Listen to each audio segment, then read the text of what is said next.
조이스와 브리짓은 1시간 넘게 작은 카페의 창가 테이블에 앉아 있었지만 여전히 커피에 손을 대지 않았습니다. 친구들은 길 건너편 창문을 통해 강렬하게 쳐다보고 있었습니다. 조이스는 피곤함을 느꼈고 친구에게 허락한 것에 대해 자책했습니다. 그녀를 인도하기 위해 그녀는 해야 할 긴급한 일이 많았고 그들은 이미 아무 소용도 없이 너무 많은 시간을 보냈습니다. 브리짓이 그녀에게 남편이 젊은 미녀와 바람을 피우고 지금 엘버트 집 앞 카페에 앉아 있다고 말했기 때문입니다. 사무실에서 그들은 사기꾼을 잡으려고 했습니다. 조이스는 왜 이 모든 것이 필요한지 완전히 이해하지 못했지만 브리짓은 10분을 더 기다린 후 단호했습니다. 조이스는 마침내 떠나기로 결정했습니다. 조이스는 갑자기 브리짓이 그녀를 잡아당겼을 때 이미 테이블에서 일어났습니다.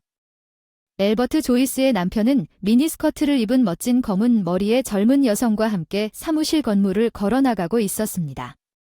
그녀는 그 남자에게 미소를 지으며 뭔가 열정적으로 말했습니다.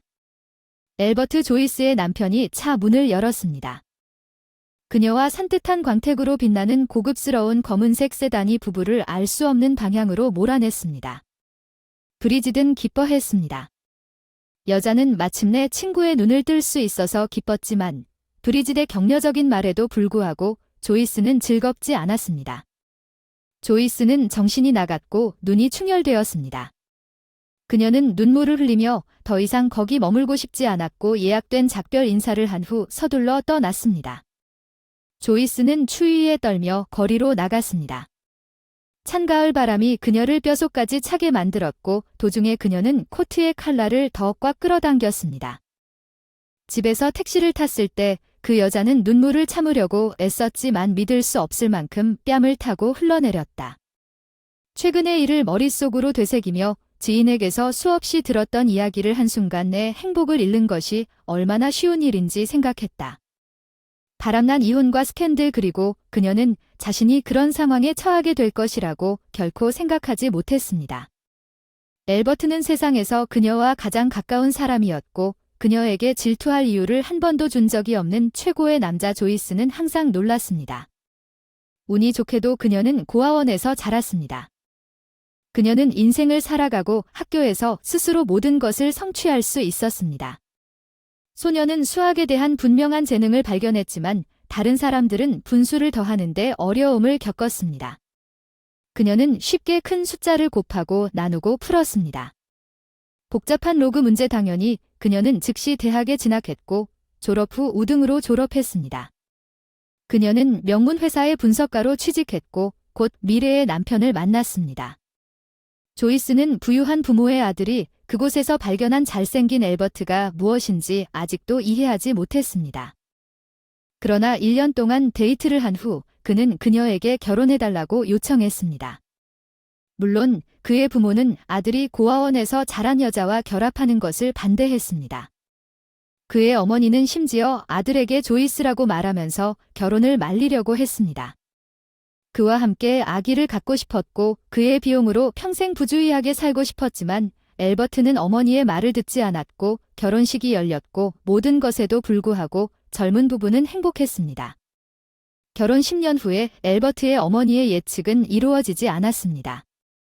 그 부부에게는 자녀가 없었습니다. 조이스는 모든 것을 시도하고 다른 의사에게 갔지만 마침내 진단은 무자비하고 다산이었습니다. 그 이후로 조이스의 삶에서 가장 중요한 것은 남편을 돌보는 것이 되었지만 오늘 모든 것이 바뀌었습니다. 그녀는 집으로 운전하고 있었고 이제 무엇을 해야 할지 궁금해했습니다. 그리고 집에 들어오자 조이스는 좀 더 쾌활해졌고 맛있는 저녁을 요리하기로 결정했습니다. 그녀는 엘버트가 올 것이라고 상상했고 그들은 테이블에 앉아서 그녀가 해서는 안 된다고 계속 확신했던 모든 것에 대해 침착하게 이야기할 것이었습니다. 브리짓은 확실히 믿었는데 알고 보니 여주인이 아니라 그냥 직장 동료였다. 조이스는 기분이 눈에 띄게 좋아졌다. 아름답게 차려진 테이블을 둘러보며 남편이 왜 이렇게 오랫동안 자리를 비웠는지 궁금해하며 기대에 차 창가까지 갔지만 그와 같은 사람은 본 적이 없었습니다. 다만 남루한 옷을 입고 너덜너덜한 부츠를 신은 남자가 건물 근처 벤치에 머리를 숙인 채 몸을 구부리고 앉아 있었습니다. 밖에는 11월의 보슬비가 내리고 있었고 그 불쌍한 불황자에 대한 기쁨과 연민의 행동이 그녀를 덮었습니다. 재킷은 우산을 들고 거리로 뛰쳐나갔어. 넌 완전히 젖어서 얼어버릴 거야. 갈 곳이 없다면 우리 집으로 가자. 차라도 한 잔이라도 따뜻하게 몸을 녹여보자. 그녀는 그 남자가 그녀를 쳐다보는 낯선 사람에게 말했다. 놀랐지만 순종하고 그녀를 따라 아파트까지 올라갔습니다. 이제 조이스는 낯선 사람의 얼굴을 주의 깊게 볼 수 있었고 어안이 벙벙했습니다. 그녀 앞에 섰습니다. 전 동급생이자 어린 시절의 친구였던 그녀의 충실한 추종자 휴는 당신이 조이스가 포옹하고 외쳤던 만남이라고요. 분명히 혼란스러웠어. 남자, 난 당신을 기억하지 못해요. 난 전혀 기억이 안 나요. 그 남자는 혼란스럽게 중얼거렸지만 조이스는 듣지 않았습니다. 그녀는 어린 시절 친구가 학교에서 어색하게 그녀에게 구애하려 했다는 것을 슬프게 기억하며 그녀에게 데이지 꽃다발을 들고 주었습니다. 그녀는 책가방을 가지고 있었지만 그녀는 그녀의 추종자가 학업과 대학 준비에 바쁜 것에 관심을 두지 않았고 그가 졸업식에서 그녀에게 키스하려고 할 때 그녀는 그의 포옹을 피하고 웃었다. 그 이후로 그들은 각자의 길로 갔고 오늘의 만남은 정말 훌륭했습니다. 조이스는 고아원 졸업생들의 삶이 거의 성공하지 못한다는 것을 이해했습니다. 그들 중 많은 사람들이 사회적 발전을 이룰 수 없고 친척의 지원 없이는 가혹한 삶의 조건에 적응할 수 없었으며 국가에서 제공한 유일한 주택을 잃게 되었습니다. 술을 많이 마시고 어느 날 거리에서 자신의 학교 친구도 같은 운명을 겪었을 가능성이 높지만 그를 매우 친절하고 좋은 사람으로 기억했습니다. 조이스는 손님에게 음식을 제공하고 그에게 뜨거운 차를 만들어 주었습니다. 남자가 고개를 저었다. 나는 길가의 도랑에서 벌거벗은 채 깨어났다. 친절한 영혼을 가진 몇몇 노숙자들이 그 안에서 나를 발견했다. 나를 그들의 오두막으로 데려왔고 나를 따뜻하게 해주었고 그들의 옷을 나누어 주었지만 내가 누구이고 어디서 왔는지 전혀 기억이 나지 않는다. 조이스는 휴에게 그들이 어떻게 함께 공부했는지 말하려다가 갑자기 머리 위에서 남편의 조롱하는 술 취한 목소리를 들었습니다. 오, 잘 됐네요. 와이프님, 제가 돈을 버는 동안 당신과 당신의 애인은 즐거운 시간을 보내고 있는데 괜찮은 애인을 찾지 못했는데 누가 해줄까요? 너만 좀 봐, 멍청아. 아마 조이스는 그런 엘버트를 본 적이 없었을 거야. 그녀는 술 취한 남편이 팔을 흔들며 아내에게 저주와 모욕을 외치며 이리저리 흔들리는 것을 보고 겁이 났고 그동안 무슨 말을 해야 할지 몰랐다. 엘버트는 여행 가방을 꺼냈다. 그 안에 물건을 던지고 그의 이빨로 그들의 행복을 기원한다고 속삭인 채 현관문을 쾅 닫으며 조이스는 눈물을 흘리며 휴를 비난하면서 남편이 자신을 버린 이유가 바로 그 때문이라고 생각하고 그 남자에게 그곳을 가리켰습니다. 문휴는 조용히 아파트를 나가서 다시 벤치에 몸을 굽혔다.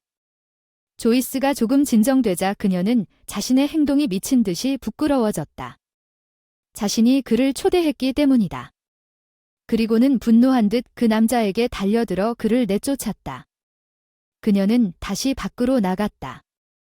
그 사이 이미 너무 추웠어요. 용서해주세요. 안으로 들어가세요. 매우 추워요. 남자는 대답하지 않았습니다. 그는 떨고 있었고 조이스는 그가 고열이 있다는 것을 깨달았습니다. 그녀는 그를 일어나서 그녀의 아파트로 걸어가서 집에서 잠자리에 들도록 도왔습니다.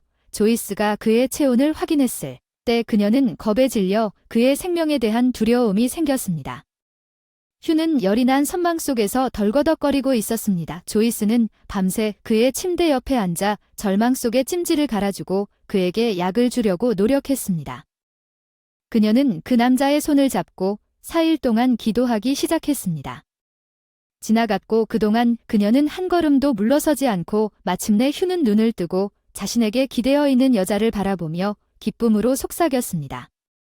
내 사랑, 정말 기억나요? 그 여자가 기뻐서 울었던 건 한 번도 없습니다. 당신이 대답한 것을 잊어버렸어요. 휴그 아픈 사람은 치료 중이었고 가장 중요한 것은 그의 기억이 그에게 돌아왔을 것입니다. 아마도 심각한 질병이 이 휴의 원동력이었을 것입니다. 휴는 곧 조이스에게 그의 이야기를 말했습니다. 그 소녀가 무도회에서 그를 거부한 후 그는 자신을 포기했다는 것이 밝혀졌습니다. 인생의 모든 것을 이룰 것이라는 말에 그녀를 찾아 결혼하게 된 그는 성공한 사업가가 되었지만 결혼을 하지 못하던 어느 날 인근 도시로 출장을 가던 중 그는 히치하이커를 운전하기로 결심한다. 사랑에 빠진 젊은 사람들의 머리에 남자를 숨긴 것은 도둑으로 밝혀졌습니다. 그의 모든 소지품과 서류와 차를 빼앗아 계곡에 움직이지 않는 색조를 던졌습니다. 그는 옷을 벗고 과거를 전혀 기억하지 못하는 노숙자에게 발견되었습니다.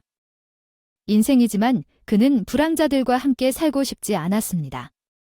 그의 잠재의식 속에 뭔가가 남아있어서 그런 삶을 살 수 없었을 것입니다. 휴는 무언가를 기억하려고 도시를 돌아다녔고 조이스는 그가 그런 위치에 있는 것을 발견했습니다. 그의 구세주 눈에는 조이스가 자신의 사업을 통제하기 위해 떠나고 조이스가 그가 돌아올 때까지 기다리게 되었을 때 조이스에게 신중하게 대답했을 것입니다. 그녀는 더 이상 엘버트를 그리워하지 않고 전혀 호기심이 없다는 것을 즉시 깨닫지 못했습니다. 그녀의 남편이 누구와 어디에 있었는지에 대해 모든 것이 그렇게 쉽고 빠르게 해결되었다면 그들 사이에 어떤 사랑도 없었을 것입니다. 그녀는 엘버트에 의해 그런 마음 상태에 빠졌습니다. 그래서 당신의 불황자는 당신을 어디 두고 갔나요? 조이스, 제가 조금 말했습니다. 저번에 그런 일이 너무 많았는데 너도 잘하는 거 알잖아. 알았어, 용서해. 다시 시작하자. 조이스는 장밋빛 안경을 벗은 듯 새로운 표정으로 남편을 바라보았다. 무슨 일이 일어났나요? 내 젊은 여주인이 다른 남자를 찾았나요? 아니면 널 돌봐줄 사람이 없었나요? 빨래를 깨끗하게 요리해 주셨나요?